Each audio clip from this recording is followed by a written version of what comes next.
Roeddwn i'n arfer bod yn athrawes. Penderfynais i roi lan swydd dysgu. Ac penderfynais i weithio fel supporting artist ar set.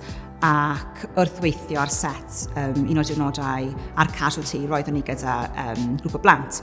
Ac cwrddais i â chaperone arall. Ac meddyliais i, wel, dyna ffordd dda o dal weithio gyda phlant, ac dwi'n dwlu bod ar set hefyd. Des i ar draws Foot in the Door trwy Facebook. Roeddwn ni'n rhan o tudalen ar gyfer chaperones ac gwelais i'r hysbyseb fel rhan o'r gweithdy Foot in the Door.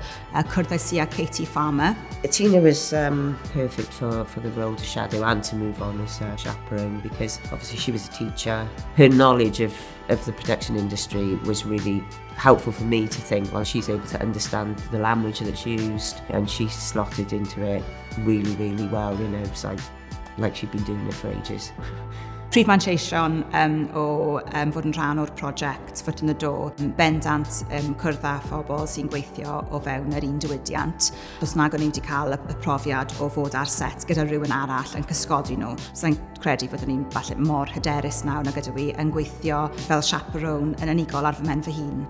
Foot in the Door scheme is really valuable. It's a difficult industry to get into, regardless of what role you're in. And I think it's something that people think, well, I haven't got a degree, I haven't done this, I haven't done that. But I think there's a lot of people out there with transferable skills that would be really useful.